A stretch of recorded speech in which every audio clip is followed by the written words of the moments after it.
eu falar um negócio para você. Sabia que eu não me preocupo com leis que liberam ou não liberam o homossexualismo?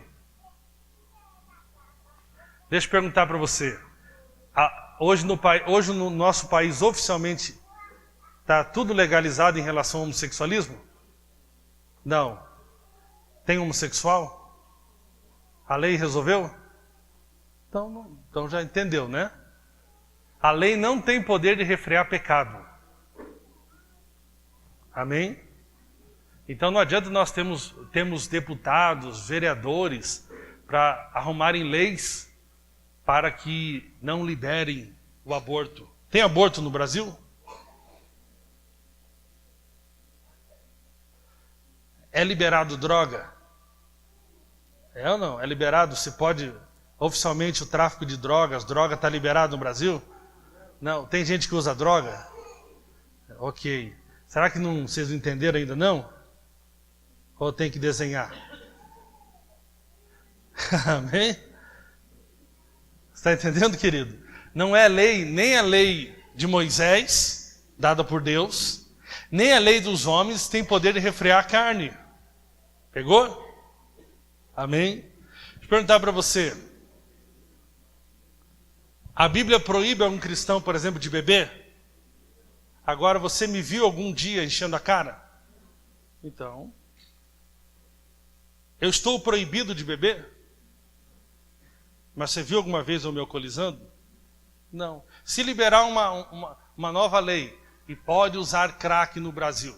Na Holanda é liberado usar tudo, né? Na Holanda, na verdade, tudo de lei ruim, você vai para a Holanda que você vai descobrir.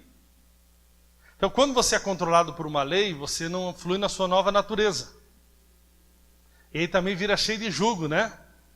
Sai do jugo de Moisés, entra no jugo da religião. A Bíblia não proíbe, mas nós proibimos porque em nome de uma falta de entendimento, na verdade, sobre o Evangelho. Amém? Então, escute essa palavra que você vai ter um entendimento melhor sobre a Bíblia. Ok, queridos? E aí a gente não vai viver mais como fariseu. Escondido, fazendo as coisas escondido, e etc. Amém? Então, entenda. Em nenhum momento nós estamos falando, né, que nós somos a igreja que está ensinando as pessoas a pecarem. Mas eu não posso dizer também que beber numa medida controlada é pecado. Ok? Então, a religião chama de pecado aquilo que não é. E aquilo que deveria dar valor para a família, casamento e outras coisas, não dá. Ok? Então, ouça essa palavra lá no seu GP. Se um dia você quiser, como facilitador, passe essa palavra, instrua os irmãos para que eles entendam por que nós não somos regidos por leis. Amém? Nós não somos. Mesmo que o nosso país, por exemplo, libere uma lei do aborto, vai ter aborto no nosso meio? Não. Por quê? Porque nós não somos regidos pela lei, sim pela nossa nova natureza. Amém? Pegou essa revelação? Agora, irmãos, esse rapaz lá que o Laudecir conheceu no Uber, eu vi hoje lá até a página dele, faz trabalho no hospital, faz trabalho em um monte de lugar. Então, eu compartilhei a fanpage dele, está lá no meu Facebook, você pode olhar depois, amém? Então, você vê uma pessoa que não está sendo mandada por ninguém, mas que está manifestando Jesus em vários lugares, amém? Então, nós somos uma comunidade que não fica regendo com uma série de atividades a agenda dos irmãos. Eu já fui assim, irmãos, eu ficava assim falando, não, mas se eu deixar sem culto do dia 26 até o dia 31, muita gente vai cair. Mas que tipo de crente que nós era? Tem que fechar todo mundo numa chácara e colocar todo mundo orando. Então nós temos que saber quem somos, amém? Então, você veja, nós temos a irmã Mônica, que ela já está ajudando lá nas penitenciárias. E você? Fica livre, querido, amém? Está aí os asilos, está aí as ruas, está aí as casas, está aí as pessoas que precisam. Junte com seus irmãos da comunidade, né? Que você participa nas casas. E amém? E manifeste Cristo também no seu trabalho, na sua família e etc. Ok? Então você precisa entender a nova maneira de nós entendemos como devemos funcionar. Então nós liberamos a agenda dos irmãos para que os irmãos manifestem de maneira orgânica aquilo que são, em nome de Jesus. Amém? Eu achei muito legal a página desse jovem. Você pode entrar lá e ver que, de repente, como eu falei semana passada, existe talvez uma inquietação no teu coração, que na verdade é o dom que Deus te deu. E muitas vezes tem inquietação, você fica achando, mas ninguém vai fazer nada a respeito disso. É porque é para você fazer. Amém? Ok, queridos? Então,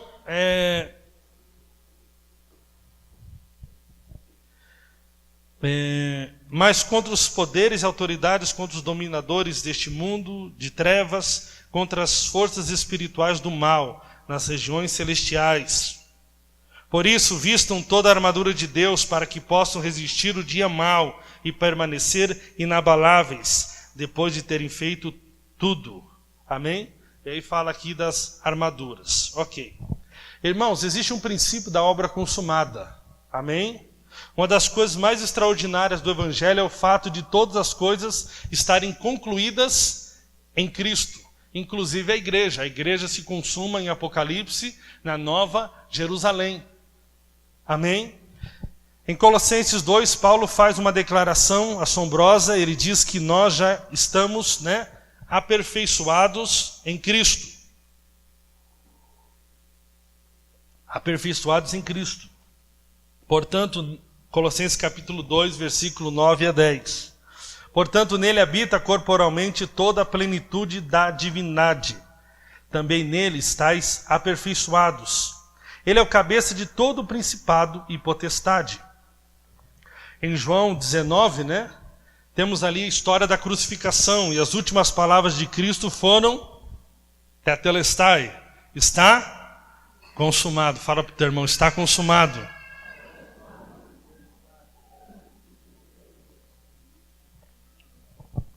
Aquele cálice que ele pegou no Getsêmani, cheio do nosso pecado, estava cheio dos nossos pecados, das nossas maldições e da nossa condenação.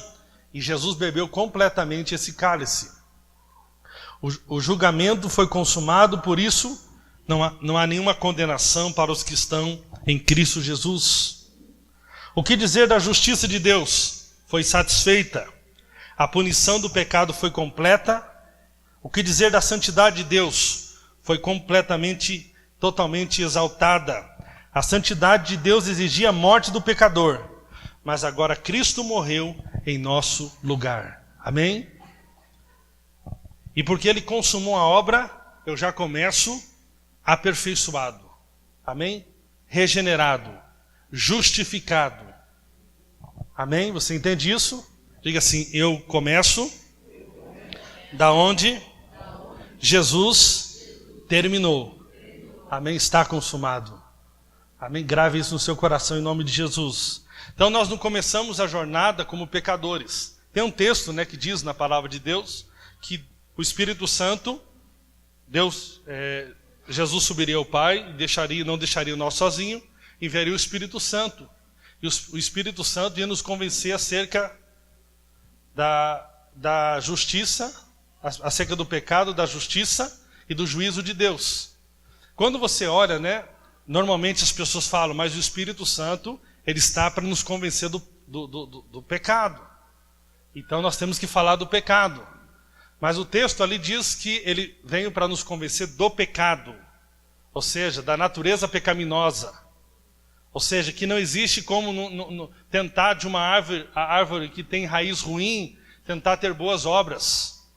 Amém? Por isso que o machado já está posto na raiz. Amém? Toda árvore que não dá bons frutos é cortada onde? Na raiz. Então, muita gente, pela religião, está tentando dar bons frutos. Mas o problema dele está na raiz. Está que não teve encontro com Jesus. Todas as outras coisas podem parecer boas, mas o principal é a raiz. Então, nós não começamos a nossa vida cristã como pecadores, mas nós começamos como justos, como abençoados. Você começa na posição de justo, já abençoado, com toda a sorte de bênção. espirituais, nas regiões celestiais, em Cristo. Amém? Mesmo que tenhamos nos convertido apenas algumas horas, nós já somos, amém? Aperfeiçoados, já fomos aperfeiçoados em Cristo.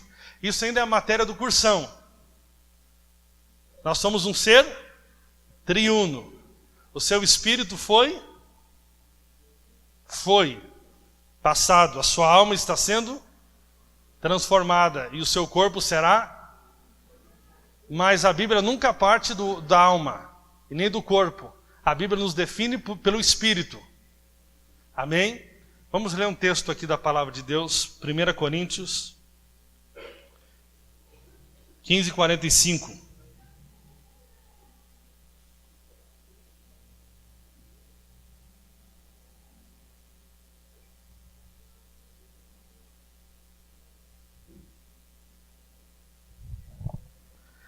Assim está escrito: o primeiro homem, Adão, tornou-se um ser vivente. O último Adão, espírito vivificante. Não foi o espiritual que veio antes, mas o natural. Depois dele, o espiritual. O primeiro homem era do pó da terra, o segundo homem é do céu.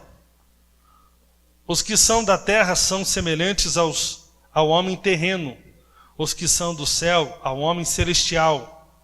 Assim como tivemos a imagem do homem terreno, teremos também a imagem do homem celestial. Irmãos, eu lhes declaro que carne e sangue não podem herdar o reino de Deus, nem o que é perecível pode herdar o imperecível. Amém? Aqui está falando agora, né, de que em Adão nós nascemos na carne, mas agora em Cristo nós nos tornamos seres espirituais, assim como Deus é espírito. Então o que nos define é o nosso espírito. A palavra do Senhor também diz que aquele que se une ao Senhor se torna um só espírito com Ele. Amém? 2 Coríntios 5 fala sobre que agora nós somos nova criação, nova criatura, as coisas velhas já passaram, eis que tudo se fez novo. E aí nos alerta: a ninguém agora conheçamos segundo a carne. Então eu não posso definir meu irmão pela carne, eu não posso definir meu irmão pela imaturidade, mas eu devo definir meu irmão por aquilo que ele é em Cristo. Amém? A ninguém conheçamos segundo a carne. Do ponto de vista humano e natural, né, pensamos que nossas falhas nos definem, nos tornam incompletos. Mas isso não faz sentido, uma vez que nós não fomos aperfeiçoados por nossas boas obras, mas fomos aperfeiçoados pela obediência de Cristo. Oh, querido, isso tem que ficar muito claro. Quando você falha, você tem que lembrar assim: puxa, eu continuo perfeito em Deus, em Cristo, porque o que me tornou perfeito não foi a minha obediência. Você devia ler constantemente Romanos 5,19. Amém? Se o que te tornou justo não foi a tua obediência, não é também a sua falha que torna você alguém não justo. Amém? Isso é uma coisa muito importante. Então nós somos aperfeiçoados quando Jesus disse: está consumado. Agora existe um problema muito grande. Nós invertemos a ordem das coisas. Nós fizemos da obra consumada o nosso alvo final. Mas na verdade não é assim, querido. Quando Cristo disse está consumado, Ele falou: agora daqui que você parte, do está consumado. Amém? É porque eu sou justo, eu ando em retidão. É porque eu sou santo, eu me santifico. E é por isso que eu ministrei na semana passada que antes do fazer, você precisa ser. E você só deve fazer porque você sabe quem é, e nunca para ser alguma coisa. Isso é um segredo. Eu não estou dizendo que não tenha boas obras e que as boas obras não são importantes. Inclusive em 1 Coríntios capítulo 3, em N textos na Bíblia, que nós vamos nos aprofundar depois, o apóstolo Paulo deixa claro que nós vamos receber recompensa pelo trabalho que nós fizemos. Paulo também diz em 1 Coríntios capítulo 15, verso 10, que ele não tornou a graça de Deus vã, antes ele trabalhou muito mais. Todavia não ele, mas a graça de Deus nele, que é Cristo. Amém? Então existe o trabalho. Mas o trabalho não define quem somos, é apenas uma expressão de quem somos. Amém? Isso é algo fundamental, eu vou falar um pouco mais sobre isso no final do sermão. Então, do ponto de vista de Deus, nós já estamos, aperfeiçoados em Cristo. Agora, isso aqui você tem que entender. Por mais que você seja perfeito, você ainda não é completo, ou você não é maduro. Amém? Diga assim, perfeição é uma coisa. Mais forte, perfeição é uma coisa. Maturidade é outra. Por isso tem aquela música, complicado e perfeitinho. Você me apareceu. Tem irmão que ele é perfeito, mas ele é complicadinho. É ou não é? Rapaz, tu é perfeitinho, mas tu é complicado. No casamento, às vezes, acontece isso, A esposa fala pro marido, você é perfeitinho, mas é complicadinho também, querido. Amém? Então, uma coisa é uma coisa, outra é outra. Enquanto ainda somos crianças, temos comportamentos impróprios, mas se continuarmos nos alimentando da verdade, vamos manifestá-la em nosso viver. Amém? Por isso que você tem que se alimentar de Cristo. Você não tem que se alimentar das tuas falhas, porque essa você já tem um espelho te apontando, você já tem o diabo te acusando, você já tem seu marido, você já tem seu patrão, você já tem a religião, você já tem tantas coisas te acusando. Isso não melhora a vida de ninguém, isso não faz alguém expressar a Cristo. É contemplando o Senhor que nós somos transformados na nossa alma, de glória em glória na imagem do Senhor. Há uma restauração na nossa imagem, daquilo que nós já somos no nosso espírito. Mas não é ouvindo acusação, não é condenando. Amém? É falando a verdade quem aquela pessoa já é em Cristo. Isso é que traz transformação da alma. Então nós precisamos crescer, assim como uma criança que nasce perfeita, mas é imatura, ela não tem a maturidade nos seus membros, ela ainda não está no seu pleno potencial, ainda ela não faz todas as atividades que o seu corpo, apesar de ter nascido perfeito. Você faz um exame lá com o médico fala, essa criança aqui nasceu perfeita, ela está 100%, coração perfeito, os braços perfeitos, tudo perfeito, rim perfeito. Mas se você der para aquela criança, por exemplo, um saco de 5 quilos de arroz, ela não vai carregar. Por quê? Porque ela não está plena ainda. Ela não alcançou a plenitude, porque ela precisa amadurecer. Amém? Ela precisa amadurecer. E a Bíblia fala de um dos aspectos dessa maturidade, em Hebreus capítulo 5, verso 13, é você ser experiente na palavra da justiça. É você ter consciência que você é justo. E quando que a gente faz o testezinho? É quando você, mesmo tendo falhado, você permanece firme. Eu sou justo, eu tenho paz com Deus. Porque isso não tem nada a ver comigo, tem a ver com Jesus. É na hora que você falha, que você permanece firme na tua posição de justo, é que você então, você não vai fazer penitência, você não vai tentar fazer boas obras, você não vai tentar ler a Bíblia agora, fazer uma semana de jejum, amém? Orar na madrugada para ver se a tua consciência fica bem com Deus. Não. Eu tenho paz com Deus por causa do sangue de Jesus. Amém? Isso é uma coisa importante. Então uma criança nasce perfeita, mas ainda precisa crescer, ainda precisa amadurecer. E é por isso, querido, nós não estamos negando que as pessoas precisam crescer. Amém? Mas existe muito entendimento. Crescer para muitos é fazer muitos cursos. Eu tenho que crescer. Crescer para muitos é assumir muitas funções. Por mais que isso seja uma expressão de maturidade, assumir responsabilidades. Mas crescer para muitos parece um currículo escolar. Eu tenho que chegar na faculdade. Eu tenho que fazer curso. E você conhece crente que fez faculdade teológica e ainda é criança. Ainda é imaturo. Porque crescimento não tem a ver com conhecimento apenas. Crescimento tem a ver com revelação. Por isso que a maior parte das orações de Paulo no Novo Testamento é por espírito de sabedoria e revelação. O que é sabedoria? O que é revelação? É você ter uma luz, uma clareza, no seu espírito. Amém? Deus abriu o seu entendimento espiritual acerca de uma verdade. Isso é revelação. É quando vem como revelação. Eu sou justificado pela fé. Teve um dia que eu li esse Romanos 5,19. Pá! Sabe aquele dia? Puxa, tanto tempo estamos falando sobre isso, mas hoje isso produz uma mudança. Pá! Venho para a luz. Entendi. Ok?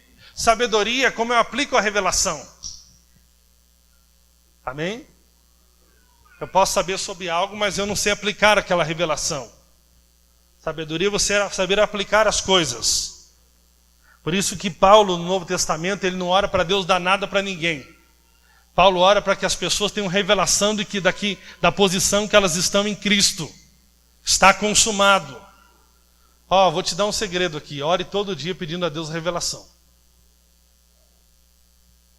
Deus abre os olhos do meu coração. Agora é importante a leitura, é importante ouvir a palavra, sim. A revelação parte, até o texto aqui de 1 Coríntios não fala de um princípio espiritual. Primeiro é o natural e depois o espiritual. Amém? A revelação parte do conhecimento. Quando eu estou estudando, quando eu estou buscando, quando eu estou lendo a Bíblia, com o coração para revelar, para ter ali a minha identidade revelada em Cristo, né? Não como um livro de regras, como algumas pessoas, mas um livro de vida, porque é uma pessoa. Eu estou tendo contato com a pessoa do Senhor Jesus. Eu estou pedindo para Ele se revelar a mim, abrir meu entendimento e me mostrar quem eu sou. Aí o resultado é o quê? A partir daquele conhecimento natural que você está estudando, ou que você veio no sono e está ouvindo a palavra, ou que você está no GP compartilhando com os irmãos, né? Ou que você está na sua casa estudando a palavra, aí, a partir do entendimento natural, que vem a revelação espiritual. Aí você explode de revelação, isso é maravilhoso. Infelizmente, muitos ensinam que se formos diligentes o suficiente, um dia seremos santos, um dia seremos justos. Mas isso não é realidade, querido. Nós já somos isso em Cristo Jesus. Amém? Diga, eu já sou justo, santo. Amém? Você crê nisso? As pessoas dizem que contra fatos não há argumentos, mas isso é mentira. Contra a verdade não há argumentos. Amém? Contra a verdade. E a definição de verdade na Bíblia não é o que você vê, mas é aquilo que Deus disse. Por acaso aquilo que você vê torna Deus mentiroso? Não, torna nós incrédulos, mas Deus continua sendo a verdade. Deus continua sendo a verdade. Por isso que a Bíblia diz, o justo viverá pela fé. O justo viverá pela fé. Hebreus diz, sem fé é impossível agradar a Deus. Não está falando que sem obras, está falando sem fé. Sem fé é impossível agradar a Deus. Mesmo que você não esteja vendo a perfeição, você é uma obra-prima de Deus. Amém? Isso é fundamental. Nós precisamos tomar cuidado com aquilo que é o ensino natural. O que é o ensino natural? O que é ser alguém natural? O que é pregar o evangelho de maneira natural? O que é uma pregação natural? É eu dizer para você, faça o seu melhor para agradar a Deus, e algum dia, quando Ele Ele notar que você é sincero, fiel o suficiente, então você será aperfeiçoado. Então você se tornará justo. Isso é uma pregação natural. A pregação sobrenatural, por outro lado, é quando, falamos às pessoas que elas são justas pela obediência de Cristo, que não tem nada a ver com elas, isso é algo sobrenatural. Amém? Está entendendo, querido? Você quer o natural ou o sobrenatural? É boas novas ou não é boas novas? Então as boas novas Você é justo e santo por causa de Cristo. Você é aperfeiçoado por causa de Cristo, amém? Quando você crê que já está aperfeiçoado em Cristo, você entra no descanso de Deus. Pois você pode ler lá Hebreus, capítulo 10, versículo 12. Quando você entra nessa obra consumada, quando você crê nessa obra consumada, você entra no descanso de Deus. Ao contrário, você, então, aí que entra as boas obras, e aí que é o motivo errado por fazer boas coisas. É quando você vai fazer porque você está acusado. Você faz boas coisas porque você se sente culpado. Mas não porque você é justificado, não porque você é uma nova criação, não porque você agora é a obra-prima de Deus. Mas você faz para tentar reparar alguma deficiência tua. É ou não é? Tem gente que amanhã, por causa de uma acusação, de repente, porque às vezes não é um bom filho, ele não tem condição alguma de comprar um presente, mas ele tem que tentar, de alguma maneira, pagar um pouquinho dos pecados que está cometendo com a mamãe. E essa é a realidade dos crentes, eles fazem boas coisas por motivos ruins. Não por manifestar quem são, mas por acusação. Quem já fez alguma coisa boa por acusação aí? Eu já.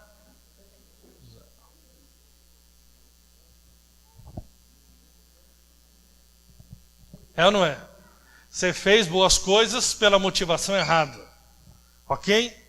Então, qual que é a posição que você está em Cristo hoje? Não está consumado. Perfeito em Cristo. Justificado. Santificado. Amado. Obra-prima de Deus. Amém? Essa é a sua posição. Você crê nisso? Então, é nisso que Paulo está falando. Paulo está falando, ó, agora que você está nessa posição, você tem que permanecer firme nessa posição. Que posição nós estamos agora? Nós temos paz com Deus. Diga, eu tenho paz com Deus. 24 horas por dia. Amém, querido?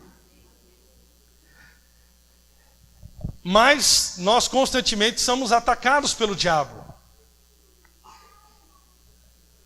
E nós precisamos aqui, como texto que nós lemos, nós precisamos da força do Senhor.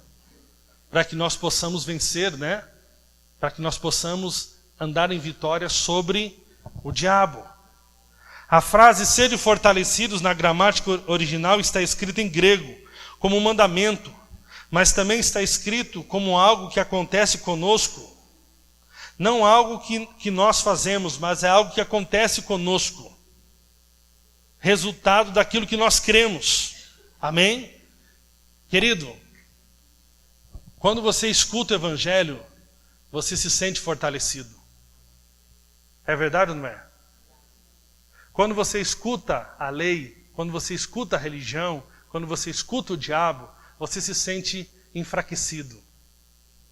Esses tempos uma pessoa veio conversar comigo e falando, sabe, ela foi muito criticada por uma pessoa do GP, e ela falou, eu acho que eu não levo jeito para essas coisas mesmo. E bem desanimado a pessoa. E eu fui falando para aquela pessoa quem ela era em Cristo. E fui falando que certas vozes não são vozes de Deus. Tudo que não vem para fortalecer a nossa fé, tudo que não vem para, né, trazer a consciência de quem nós somos em Cristo, não é de Deus. Eu fui lembrando aquela pessoa quem ela era em Cristo. E aquela pessoa então foi se fortalecendo. Amém? Foi se fortalecendo no Senhor. Foi algo que foi acontecendo com ela à medida que ela foi ouvindo quem ela é no Senhor. Nós somos os recipientes passivos da força dele. Não aqueles que têm que fazer algo para serem fortes. Nós já somos fortes nele. E é nessa posição que nós devemos continuar, amém? A Bíblia diz, a fé vem pelo ouvir e ouvir a palavra de Cristo. É ouvindo a palavra de Cristo que nós estamos nos fortalecendo. É algo que vai acontecendo conosco. Você não está precisando fazer nada para ser fortalecido nessa noite, de maneira muito profunda. Você está aqui ouvindo a palavra de Cristo e essa palavra está fortalecendo a sua fé. Simplesmente porque cremos na obra consumada, recebemos de maneira sobrenatural, superabundante força e poder do próprio Deus Todo-Poderoso. Toda vez que você vê sobre a obra consumada, toda vez que você ouvir sobre a vitória de Cristo, toda vez que você meditar quanto você é amado, toda vez que você ouvir louvores sobre isso, eu garanto para você, você vai se sentir forte. Se você tem se sentido fraco, é porque você não está se alimentando da coisa certa. Você não está ouvindo a pessoa certa. Você não está tendo uma consciência adequada diante de Deus. E sem essa força, sem estarmos fortalecidos por esse evangelho, pelo evangelho de Cristo, pelo único evangelho, nós não temos como vencer e nem pensar em guerra espiritual, queridos. E uma coisa que é inevitável, todos nós vamos passar pelo dia mau. Às vezes são dias maus, às vezes semanas, às vezes meses. A nossa vida, querido, muitas vezes ela funciona como as estações do ano. Nem sempre é verão. Às vezes tem o inverno. É ou não é? Mas nesse momento nós devemos então entender que nós devemos estar fortalecidos. Fortalecidos no Senhor. Efésios 6:11 continua: revesti-vos de toda a armadura de Deus, para poderes ficar firmes contra as ciladas do diabo. Muitos cristãos acreditam que eles devem lutar contra as coisas terríveis que o diabo faz contra elas. Doença, pobreza e etc. Não devemos lutar simplesmente porque o diabo e todos os demônios já estão derrotados. Abra sua Bíblia em Colossenses 2:15. Colossenses 2:15. Tendo despojado os poderes e as autoridades, fez deles um espetáculo público, triunfando sobre eles na cruz. Jesus, na cruz, triunfou sobre todos os demônios, sobre Satanás. Eu já trabalhei muito com libertação. Eu já tive até pessoas que manifestaram demônios e o diabo ali na boca da pessoa falava: eu sou Lúcifer. Aí eu já vi pessoas que manifestaram, depois eu falei: puxa, falou que era o Lúcifer. A pessoa ficou orgulhosa, viu? Comigo não é qualquer um, não, é o próximo Lúcifer. Eu estou te falando, querido, a gente morre e não vê tudo. E daí que era o Lúcifer, querido?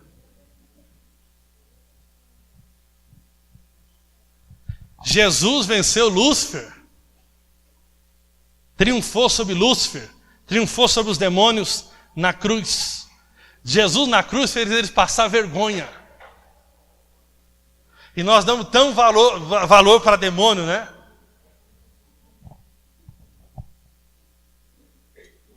Agora preste atenção.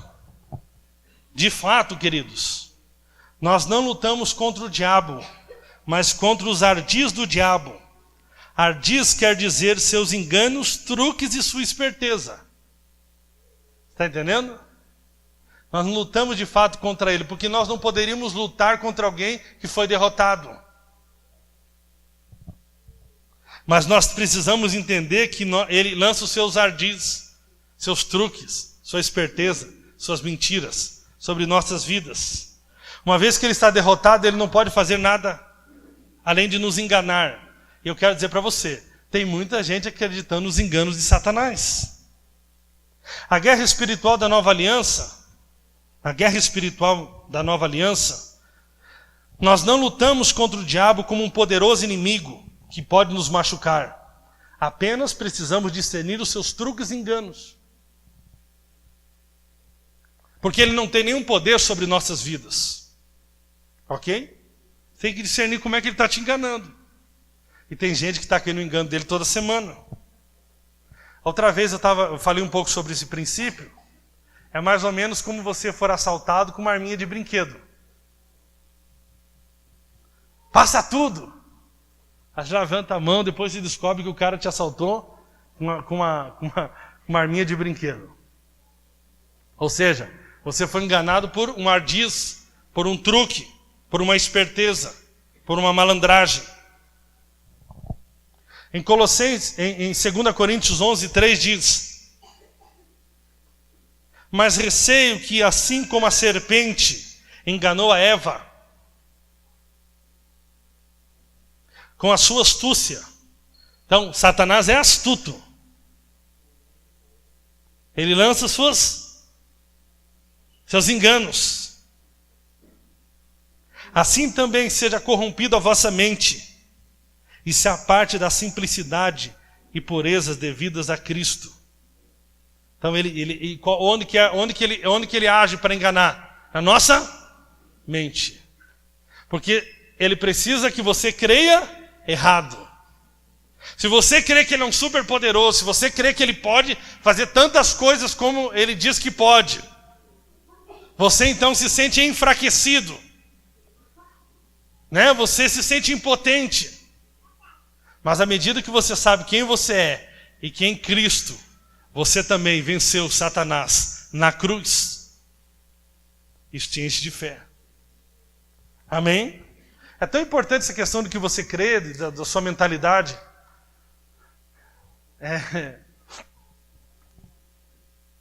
Até na área das lutas, quem assiste um pouco de luta, você vai perceber que tem um lutador ali que está ganhando muito tempo. Ele está ganhando. Mas de repente ele perde uma luta e depois começa só a perder.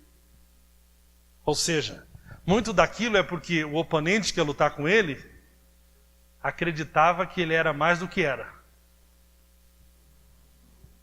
Mais do que era. Como se o oponente ali fosse um cara que não pudesse ser vencido. E se você entra numa batalha querendo que não vai vencer, certamente você já perdeu. Você está entendendo?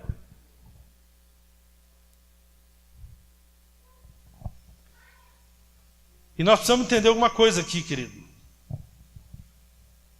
Já vai mostrando para você que teu sofrimento é fruto de uma coisa que você fez, e que deve ter alguma coisa errada na sua vida. Afinal de contas, as coisas não estão dando certo para você, mas está dando certo para o outro. E ele vai te enganando com pensamentos. E não pensa que ele apresenta, vou falar na sua mente, eu sou o diabo. Normalmente é quando você está fazendo autorreflexão e começa a pensar na vida. Eu já tenho 42 anos e até agora não consegui nada. E tudo que eu faço não dá certo. E aí começou. É ou não é? E pensando bem aqui nesse GP, ninguém me ama.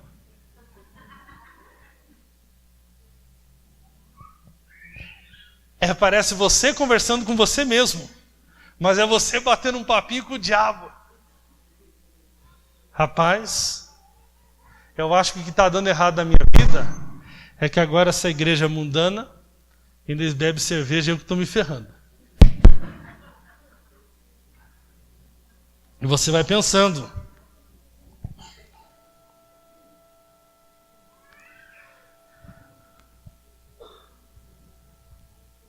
Querido, na guerra espiritual da Nova Aliança, nós nunca guerreamos para tomar nada do inimigo. Jesus já tomou tudo do inimigo em nosso lugar. Por isso que ele fala o quê? Permaneça firme. Permaneça firme. Essa é uma questão muito importante. Não lutamos contra ele para tomar qualquer coisa. Não somos ladrões que tomam coisas de qualquer pessoa. Você não tem nada para tomar de ninguém, apenas permanecer firme contra as ciladas do diabo. Não saia da sua posição do está consumado, da sua posição de vitória. Sabe o que significa permanecer firme no grego? É estar firme e imóvel. Irmãos, quando eu cometo minhas falhas, de vez em quando eu cometo, uma vez por ano. Tem gente que acredita nisso. Sabe o que eu faço? Normalmente o diabo coloca na minha mente, confessa o pecado. Fala, não vou confessar.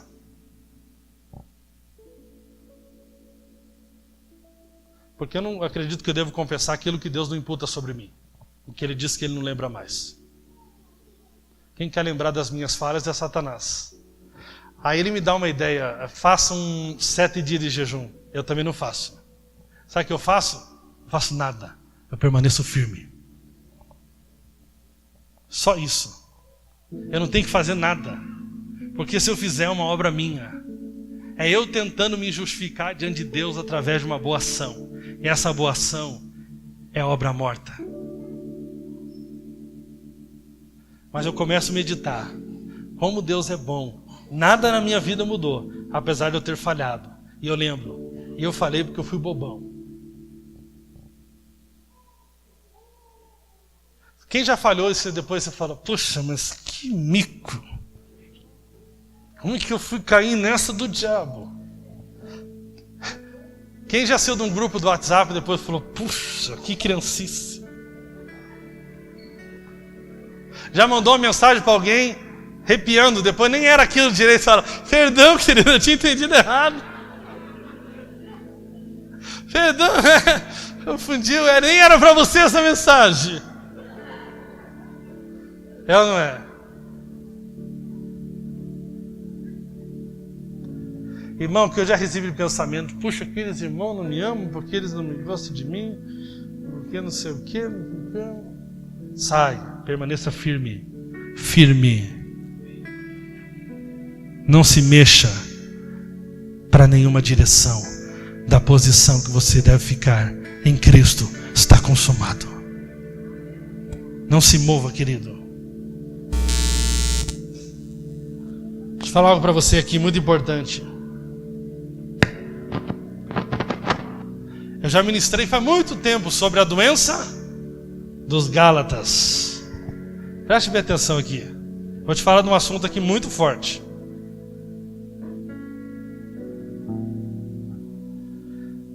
Vou abrir aqui em Gálatas.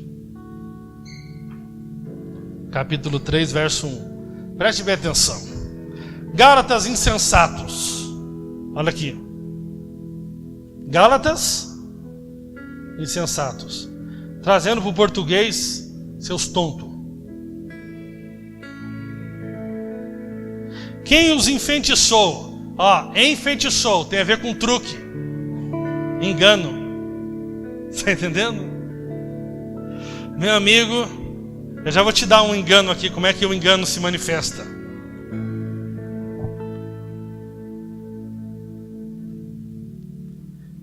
Não foi diante dos seus olhos que Jesus foi exposto como crucificado? Gostaria de saber apenas uma coisa: foi pela prática da lei que vocês receberam o Espírito ou pela fé naquilo que ouviram? Será que vocês são tão insensatos, seus manés? Eu traduzindo para o jovem entender aqui. Teus boca de camela. Vacilão.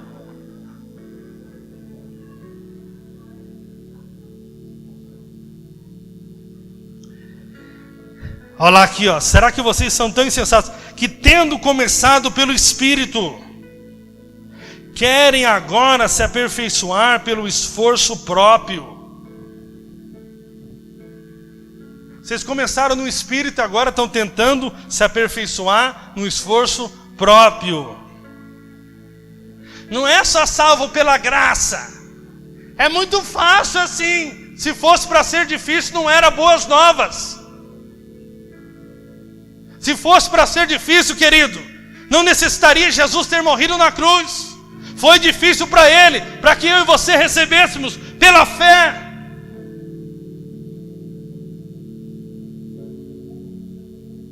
Será que foi inútil sofrer em tantas coisas, se é que foi inútil? Versículo 5: aquele que lhes dá o Espírito e opera milagres entre vocês, realiza essas coisas pela prática da lei ou pela fé com a qual receberam a palavra? Verso 6: considere um exemplo de Abraão. Ele creu em Deus. Ele creu em Deus. E isso foi-lhe creditado como justiça. Estejam certos, portanto, que os que são da fé, estes é que são filhos de Abraão. Não é os que obedecem, é os que são da fé. Eu vou te falar uma coisa aqui muito sério. Sabe o que significa andar no Espírito, andar na carne? Nós aprendemos muito no cursão que andar no Espírito é você ouvir, né, através da intuição, Deus falando no seu espírito. Isso é uma verdade. Mas andar no Espírito é andar em fé também. Nós aprendemos lá também.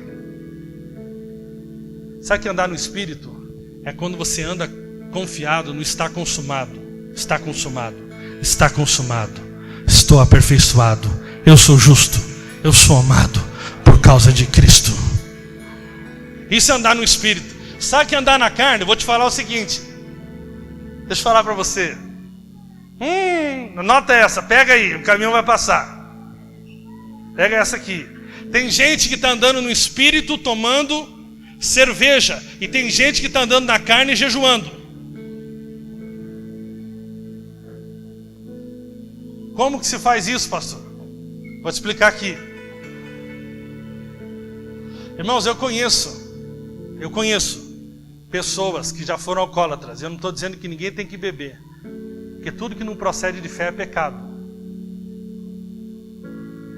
Mas que elas não bebem porque elas acreditam que se tomar um gole vão beber, não vão parar mais de beber. Eu pergunto para você, ela é liberta? Ela é um alcoólatra reprimido. Mas ela é crente. Como que um crente poderia pensar assim? Um crente que pensa assim, ele não creu que em Cristo ele nasceu de novo. Ele não creu que o velho homem morreu. Ele não creu que tudo se fez novo. Ele ainda vive a sombra. Ele vive ainda a sombra do velho homem. E alguns dizem que o velho homem sabia nadar, que no batismo ele não morreu, que ele sabia nadar e ele ressuscitou. Querido, isso é até uma brincadeira. Agora nós temos a carne.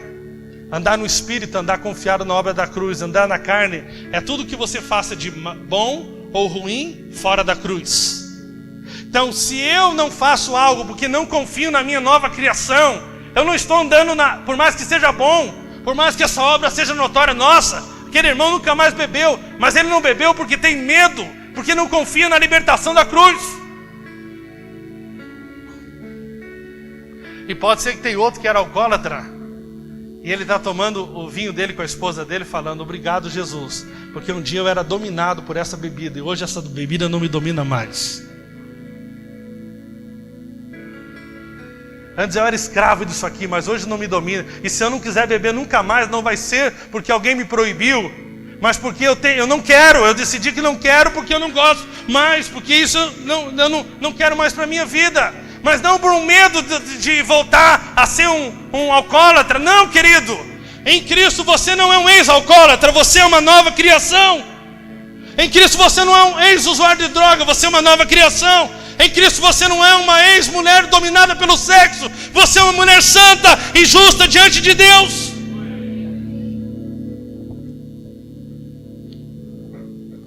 Eu posso fazer boas coisas, mas isso pode ser carne. E por sinal, deixa eu falar algo para você. Em Gálatas capítulo 5 diz as obras da carne, mas no mesmo capítulo 5 diz o fruto do Espírito. Olha que diferença, pega aqui essa diferença. Obra é resultado de esforço humano. Fruto é resultado de nova natureza. Cristão da nova aliança, de fato, ele não faz obras, mas ele manifesta uma nova vida, um novo fruto, resultado do Cristo ressurreto morando dentro de cada um de nós. Nós somos chamados a manifestar. Amém? Manifestar. Enquanto alguns consideram o cristianismo um programa de autoaperfeiçoamento comportamental, embalado em parâmetros religiosos, Jesus revelou que o plano de Deus era, na verdade, uma troca de natureza, de identidade. Deus não veio te dar algumas regras para você se aperfeiçoar. Ele na cruz te aperfeiçoou, te dando a sua natureza. E a Bíblia diz: que nós agora somos coparticipantes da natureza de Cristo. A natureza divina. Você possui a natureza divina. Por isso que você pode amar. É por isso que você pode manifestar generosidade. É por isso que você pode manifestar perdão para os seus inimigos. É por isso que você pode manifestar tantas coisas lindas. Porque agora você tem a natureza de Cristo. Manifeste ao mundo, querido. É isso que Deus espera da sua igreja. Que nós vamos manifestar essa nova natureza. Essa nova natureza não é dominada por nada. E o pecado não terá domínio sobre vós, porque não está debaixo da lei, e sim da graça de Deus. Porque você está debaixo de Cristo. Graça é Jesus, graça não é uma doutrina. Por isso que você não está mais agora dominado pelo pecado. Não é porque um pastor está te vigiando, não é porque tem gente te proibindo. Meu irmão, você pode ir no meio de um prostíbulo se Deus te mandar, mas você vai continuar sendo uma mulher santa. É por isso que Jesus pôde andar com os publicanos, com os pecadores, e continuou manifestando a sua santidade, o seu perfume, o bom perfume de Cristo. O bom perfume de Cristo. Anote essa aqui, é muito importante. Se sua obediência procede de fé, é bênção. Se ela procede da lei, é maldição. Eu vou ler um versículo para você aqui que é muito sério. Crente pode ficar debaixo de maldição? Sim. Como que ele pode ficar? Se ele tentar relacionar com Deus baseado nas suas boas obras. Que coisa estranha, né? Eu estou fazendo boas coisas, mas estou na contramão do Evangelho. Porque, querido, a glória tem que ir para Jesus. Se você diz assim: querido, por que você não bebe? Não, porque você é proibido? Não, eu posso beber o que eu quiser. Não quero. Não quero. É uma decisão minha pessoal, não quero. É uma obediência provida de fé. Você crê que é justo, mas você só não quer, nem gosta mais. E você não tem que provar para ninguém que você é livre bebendo alguma coisa. Você está entendendo? Agora, a hora que Gálatas capítulo 5 fala, fica ligado aqui, irmãos. Foi para a liberdade que Cristo nos libertou. Portanto, permaneçam firmes. Mais uma vez, permaneça firmes. E não se deixe submeter novamente ao jugo de escravidão. Qual que é o jugo aqui? Da lei. Irmãos, tem o jugo do pecado, mas tem o jugo da lei. O jugo da lei é que te leva para o jugo do pecado. Ouçam bem o que eu, Paulo, lhes digo. Caso se deixe circuncidar, Cristo de nada lhe servirá. De novo declaro que todo homem que deixa circuncidar, que está obrigado a cumprir toda a lei. Ou seja, se eu obedeço para ser, isso é maldição. Se eu obedeço proveniente da fé de que já sou, isso é bênção. É totalmente diferente. Nós podemos ter duas, por isso que você não pode julgar pelo exterior. Eu posso ter duas pessoas contribuindo aqui hoje. Uma motivada em quem ela é. Nossa, eu sou muito abençoado. Eu sou justo, eu sou uma pessoa generosa, porque é o próprio Cristo. Eu e Cristo somos coparticipantes, é a mesma natureza. Já não sou mais eu que vivo, é Cristo que vive em mim. E a vida que vivo agora, vivo na fé no Filho de Deus. E aí você manifesta quem você é, contribuindo. Pode ser outra pessoa falando, as coisas precisam melhorar. Então eu vou ver hoje se eu der uma oferta caprichada, ver se Deus me abençoa. Você tem que cumprir toda a lei agora então. Os 10 mandamentos e 603 ordenanças. 603 ordenanças. Coxa branca. Gostaram hoje, né? Ganharam a semana os atleticanos. É porque bater em cachorro morto, em gato morto, né? Esmagar a cana quebrada. Isso é feio. Romanos capítulo 14 diz o seguinte. Preste atenção. Romanos capítulo 14 diz: tudo que não procede de fé é pecado. Isso aqui dá uma pregação. Até coisas boas que não procedam de fé na cruz é pecado.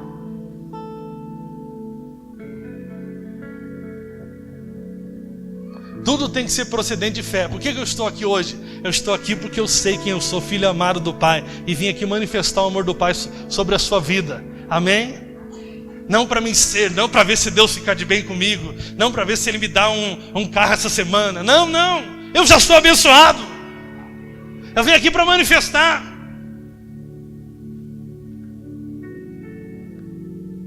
Tudo que não procede de fé é pecado. Quando aprendemos sobre os truques do diabo, precisamos também aprender sobre sua natureza. A palavra diabo, usada aqui em Efésios 6:11 no grego, é a palavra, diabolos. Esta palavra significa um falso acusador ou um caluniador. Ele tentará te acusar, caluniar e mentir sobre você, tentando te convencer que não é ninguém, que é um perdedor, que é vítima, quando na verdade somos perfeitos e justos em Cristo. E Deus diz: permaneça firme, firme, firme, firme. Sabe por que você se sente humilhado?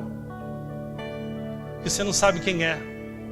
Sabe por que Jesus pôde servir? Porque Ele era mestre e Senhor. Só pode servir quem sabe quem é. Quem não sabe quem é se sente humilhado quando serve. Por isso que é o maior que serve o menor. Sabe por que Jesus pôde lavar os pés do discípulo? Porque Ele sabia quem era. Ele sabia quem era. Sabe por que tem irmão que não serve? Ele só quer servir se eu servir? Porque ele não sabe quem é. Na verdade, só os grandes servem. Só os que sabem que são amados. Só os que sabem a sua posição em Cristo. Sabe quem serve nessa casa? Quem sabe que não é empregado dessa casa. Quem sabe que é filho. Quem sabe que a casa é de Deus. Mas a casa é nossa. A casa é sua. A casa não é do Kleberson. A casa não é do presbitério. É o corpo. É a comunidade. É todos nós. Dizem que o dono o olho do dono engorda o gado, né? Quando você vem para essa casa, quando você se relaciona com essa casa, com essa família, como filho e não como empregado, é como se é o olho do dono. Essa casa é do meu pai, essa casa é minha. Eu sou rei, eu sou sacerdote. Eu não sou escravo. Amém? Se o diabo tentar colocar alguma doença no seu corpo, não é para você lutar com ele. Não é para você fazer uma campanha de 7 sexta-feira. Não é para você fazer uma campanha de 7 sábado. É para você permanecer firme. Está consumado. E aí vai um princípio, querido. Quando você está com alguma dor no corpo, você é doente ou está doente? Você é doente ou está doente? Estar é uma coisa, ser é outra. A sua identidade, a cura faz parte da sua identidade. Porque agora você faz parte do corpo de Cristo. E no corpo de Cristo não tem doença. Você pode estar doente, mas você não é doente. Permaneça firme.